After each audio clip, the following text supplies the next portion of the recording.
Olá, pessoal! Hoje vamos mergulhar em uma das histórias mais fascinantes e controversas do Brasil, o cangaço. Já ouviu falar de Lampião, o rei do cangaço?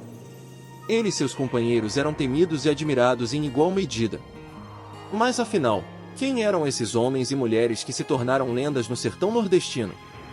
Para alguns, os cangaceiros eram apenas bandidos violentos, saqueando e aterrorizando vilas. Para outros, eram verdadeiros heróis, desafiando a ordem e lutando contra as injustiças de uma sociedade opressora. Neste vídeo, vamos explorar essa dualidade, revelando histórias impressionantes de coragem, sobrevivência e controvérsia. Prepare-se para descobrir como esses guerreiros do sertão viveram, lutaram e, por fim, encontraram seu destino. Ficou curioso? Então fique com a gente e embarque nesta jornada através do tempo, onde realidade e mito se misturam no calor da caatinga. Vamos começar! O cangaço, um fenômeno de banditismo e violência, teve seu auge no sertão nordestino do Brasil entre o final do século XIX e início do século XX. O primeiro cangaceiro conhecido foi José Gomes, chamado de Cabeleira, nascido em 1751. No entanto, foi no final do século XIX que o cangaço ganhou força, com figuras como Antônio Silvino, Lampião e Corisco. Entre meados do século XIX e início do século XX, o Nordeste viveu momentos difíceis, aterrorizado por grupos de cangaceiros que espalhavam violência. Esses bandidos, como Lucas Evangelista, conhecido como Lucas da Feira, e João Calambro, agiam por motivos diversos, desde vingança pessoal até a seca severa que assolava a região. Anésia Cauaçu, a mulher cangaceira. Anésia Cauaçu foi uma das poucas mulheres a liderar um bando de cangaceiros. Atuando no sertão baiano na década de 1910, seu grupo era conhecido como Bando dos Cauaçus, formado por mais de 100 homens e mulheres bem armados e preparados para a luta. Anésia, com sua beleza e valentia, tornou-se uma figura lendária. Os cangaceiros dominaram o sertão por muito tempo, protegidos por coronéis que utilizavam seus serviços para cobrar dívidas e realizar outros serviços sujos.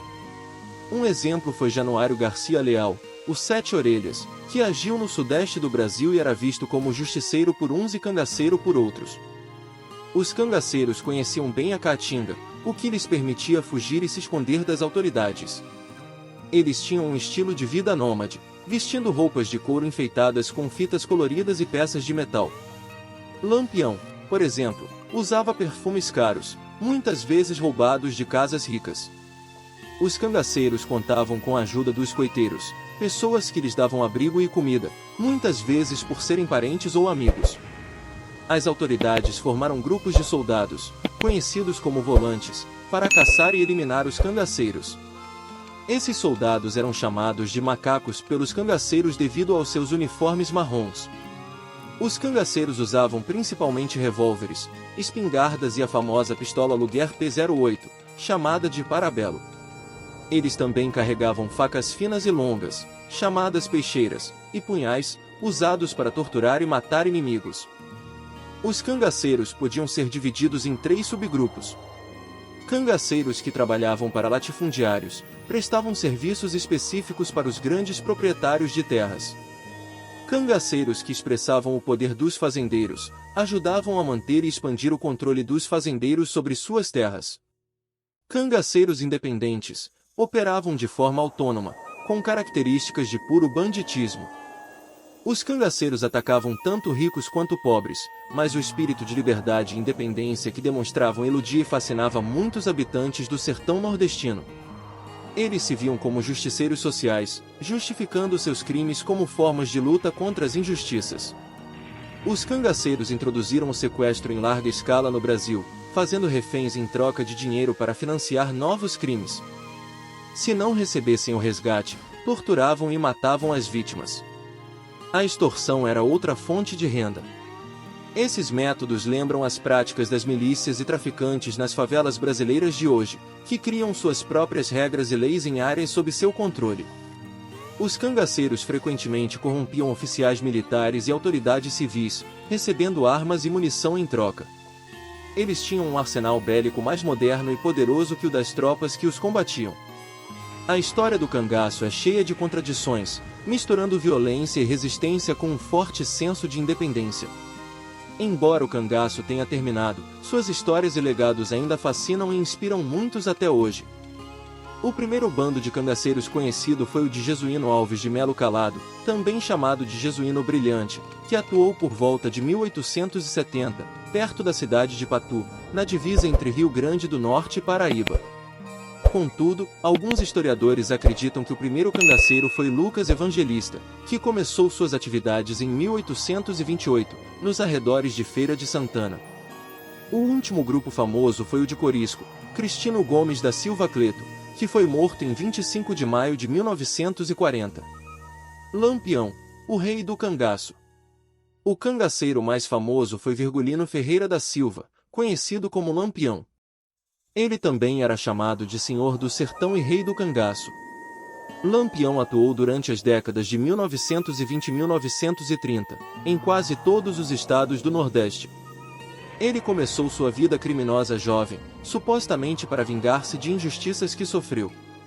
Em Santa Brígida, na Bahia, Lampião conheceu Maria Gomes de Oliveira, conhecida como Maria Bonita, que se tornou sua companheira.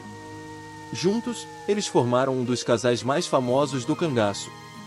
Para as autoridades, Lampião era visto como um símbolo de brutalidade e maldade.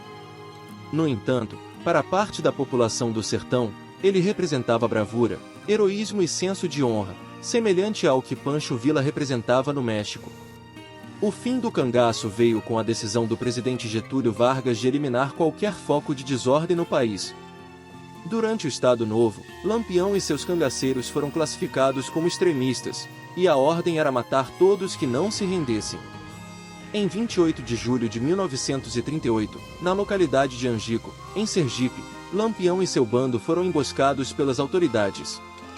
Lampião, Maria Bonita e mais 9 cangaceiros foram mortos. Suas cabeças foram cortadas e conservadas em aguardente cal, sendo exibidas por todo o Nordeste, atraindo multidões. Este evento marcou o início do fim do cangaço. A repercussão da morte de Lampião fez com que os líderes de outros bandos se rendessem às autoridades para evitar a mesma sorte. A história do cangaço é marcada por violência, sobrevivência e resistência.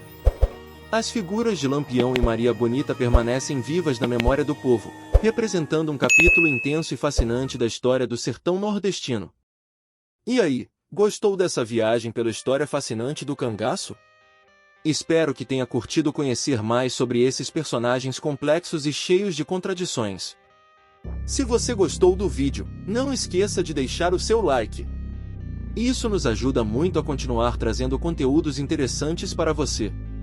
E se você ainda não é inscrito no canal, aproveita agora para se inscrever e ativar o sininho das notificações.